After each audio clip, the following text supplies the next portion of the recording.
எக்ஸாமுக்கு போவோம்னா எப்படி பாஸ் ஆகிடுவாங்க? ரமண மகரிஷிக்கிட்ட ஒரு கதை சொல்லுவாங்க.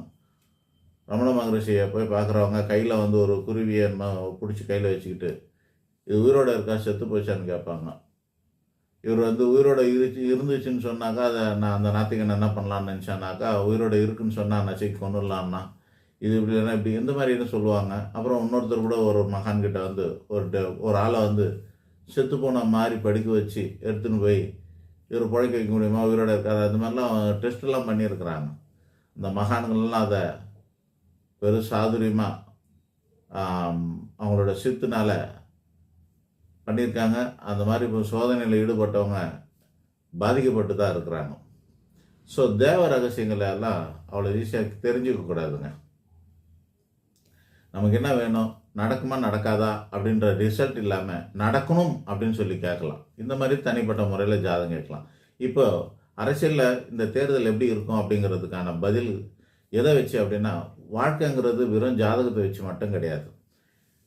யாராவது ஒரு மகான் எங்கேயாவது ஒரு இடத்துல ஜாதகம் போல வாழ்க்கைன்னு சொல்லியிருக்காங்களா? கிடையவே கிடையாது. நீங்கள் எல்லாருமே ஜாதகத்தையே தான் கேட்குறீங்க. அவரோட ராசிக்கு இப்படி இருக்குமா, இவரோட ராசிக்கு அப்படி இருக்குமா, எப்படி வராங்கன்னு. ஏன் அவர் வந்து ஜெயிப்பாரா தோப்பாரான்னு ஒரு ஜோசியரை போய் கேட்குறீங்க? ஒரு அரசியல் நிபுணரை போய் கேட்கணுங்க. அது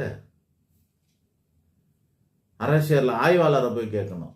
ஏன்னா எல்லாரும் ஜோசியரை போய் கேட்குற காரணம் என்ன? ஜாதகத்தை பார்த்து சொல்லுங்கன்னு.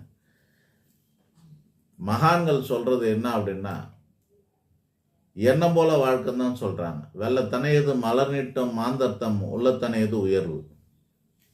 தெய்வத்தால் ஆகாதெனினும் தன் முயற்சி மெய்வருத்த கூலி தரும்னு சொல்றாங்க. இந்த மாதிரி தான் எல்லாமே சொல்றாங்க. எண்ணம் போல தானே வாழ்க்கை. அப்போது அவங்களோட எண்ணங்களை ஏன் நீங்கள் கவனிக்க மாட்டீங்க? இவங்க எண்ணங்கள் சரியாக இருக்கான்னு.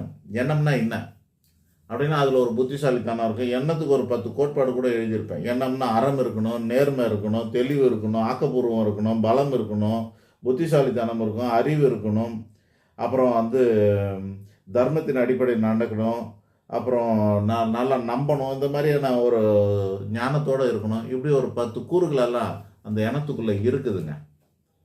அதனால தான் பெரியவங்க வந்து என்ன போல வாழ்க்கைன்னு சொல்கிறாங்க. இங்கிலீஷில் சொல்லுவானுங்க, உங்கள் வாழ்க்கை நல்லா இல்லையா, என்ன பண்ணலாம், change your attitude change your லைஃப்னுவாங்க.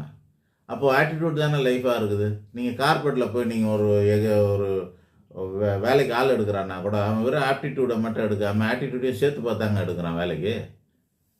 2 test எடுத்து தான் அப்புறம் சேர்க்குறான். புரியுங்களா? ஆப்டிடியூட் தான்